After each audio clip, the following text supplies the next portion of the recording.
Good morning and welcome back to 10-Minute English Cafe. It is Sunday, August 16th, 2026, and a 4-day Dublin food event runs through today. That gives my Sunday two immediate questions. What can I eat? And how quickly will too many choices defeat me?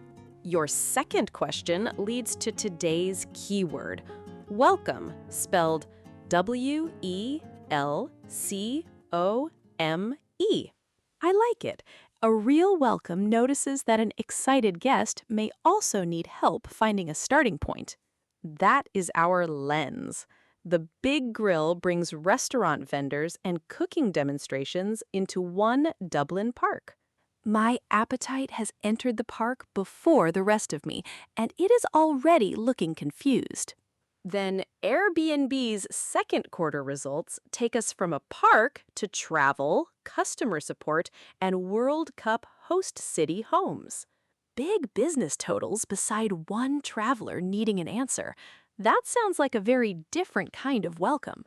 Finally, the Ocracoke Fig Festival listing brings family activities, vendors, and a fig cake bake-off together. A whole festival giving one fruit the best seat at the table feels focused and wonderfully confident. So we will hear welcome as choice, support, and a clear reason to gather. 3 doors then. One smells like food, one opens through an app, and one has cake waiting nearby. We'll keep the details clear and ask how each setting would feel to enter. Good. Facts give me the shape, and reactions tell me which door my curious brain would pick. If you're new, we turn real news into conversation for listening and shadowing practice. Bring your coffee and answer us out loud. That's more fun than letting us make every decision. Subscribe if you enjoyed these daily chats. Let us begin at Herbert Park in Dublin. I'm ready, but my imaginary food plan currently contains one arrow and several question marks. The Big Grill is running at Herbert Park in Dublin from August 13th through 16th with more than 50 restaurant vendors and more than 50 cooking demonstrations. My hungry brain would pull toward the vendors, while my curious brain would stop at every demonstration. That tug makes the scale interesting. Many food choices and cooking demonstrations share the park. I would need one anchor. Maybe watch a demonstration first, then choose food after my thoughts settle down. Starting with one activity sounds calmer.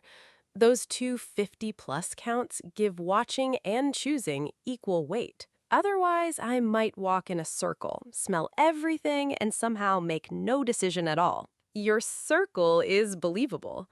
4 days give this large mix a clear time frame. 4 days makes the event feel like it has room to breathe, even if my appetite does not. I like that contrast. Herbert Park gives everything one clear setting. A clear place helps. My imaginary map can be messy, but at least it knows where the mess belongs. That map instinct fits this gathering.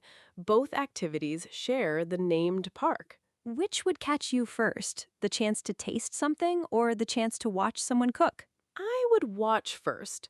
Seeing a process might make the later food choice feel connected to more than hunger. That makes sense. The demonstration turns cooking into part of the event, not just something hidden before the plate arrives. Your before the plate idea captures the difference.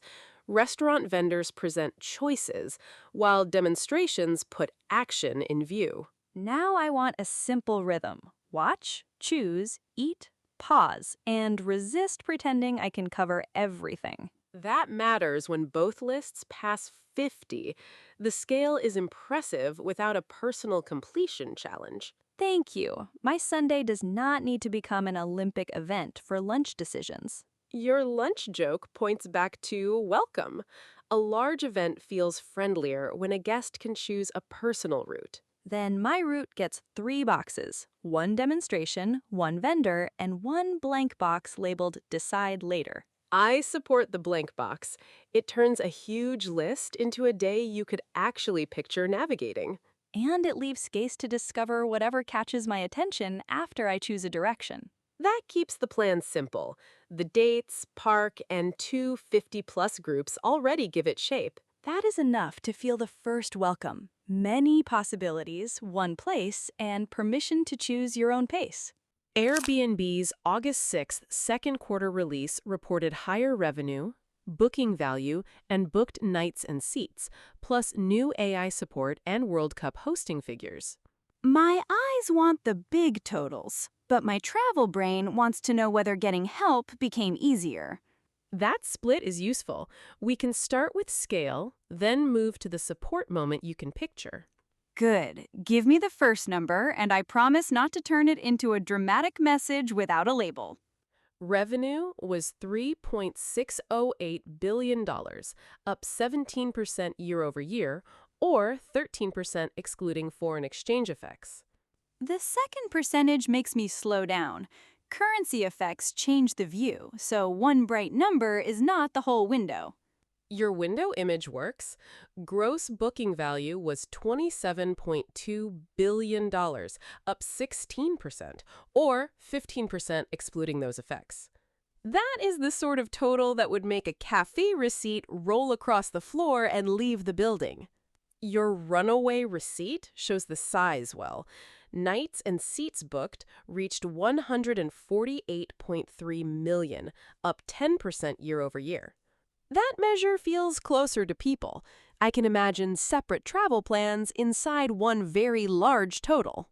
Yes, and keep the exact name, the figure group's booked nights and seats. I appreciate the label. It stops my imagination from flattening every reservation into the same little suitcase.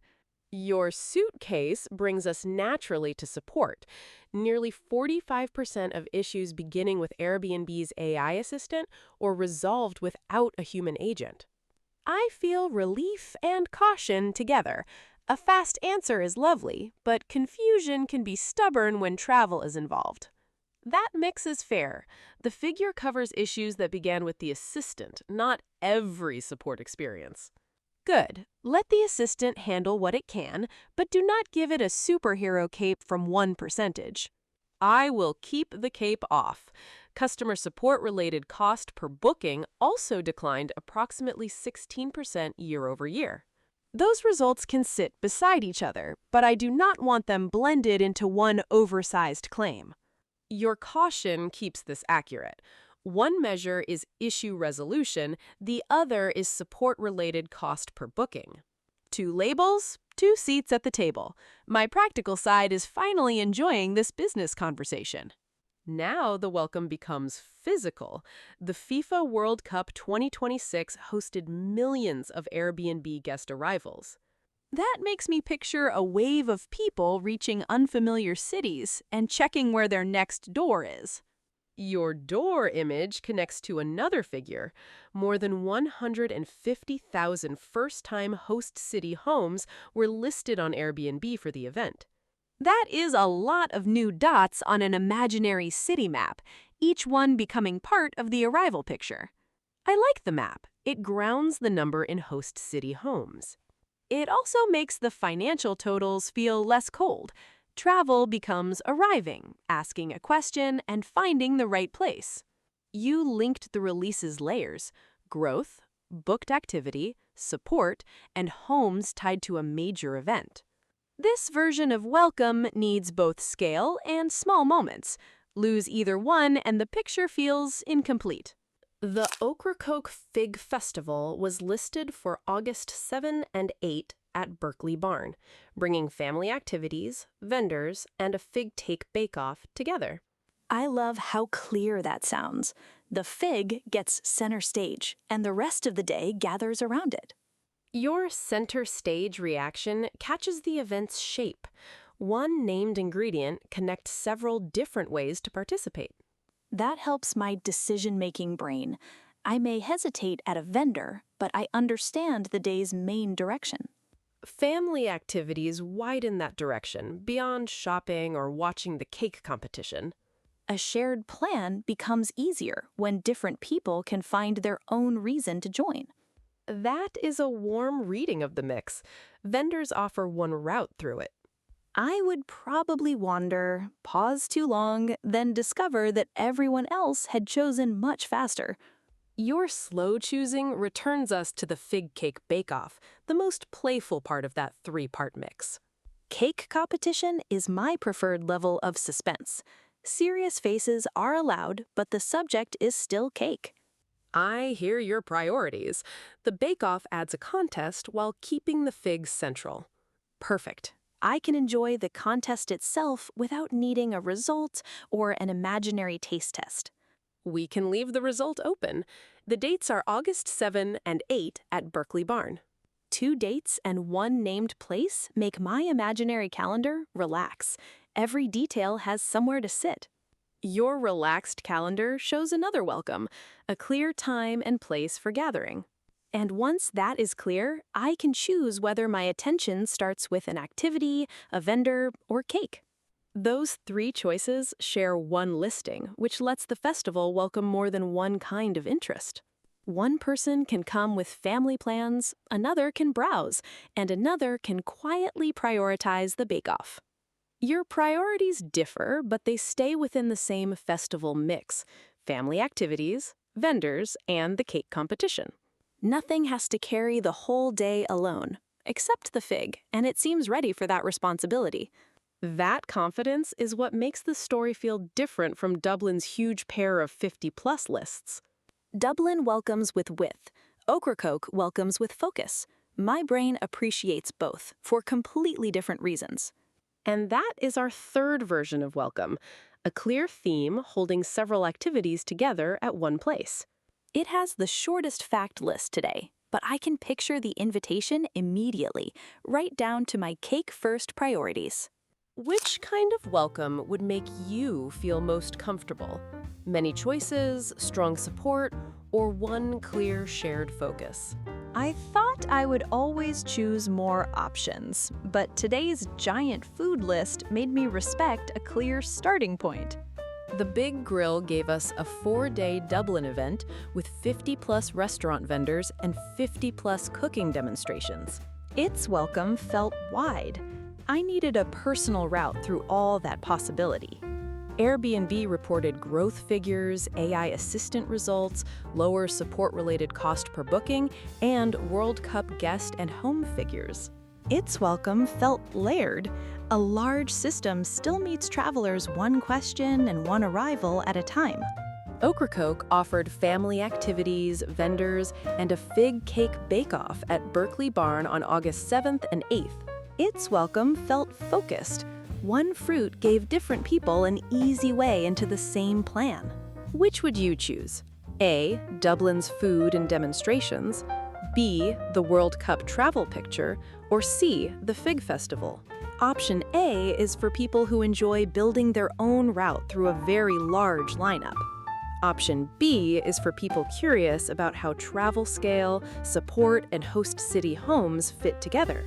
Option C is for anyone who likes a focused gathering and considers cake a perfectly reasonable priority. I choose B because the move from billion-dollar figures to one support question changed how I saw the results. I choose C. A clear theme calms my busy brain, and the bake-off gives it just enough suspense. Tell us your choice and reason in the comments. Any language is welcome, and an emoji works too. Mine would be a fig, a cake, and the face I make when somebody asks me to judge carefully. Take today's word with you. Welcome people by giving them choices, support, or a clear place to begin. Please like and subscribe. Have a warm Sunday. Notice which kind of welcome helps you step into something new.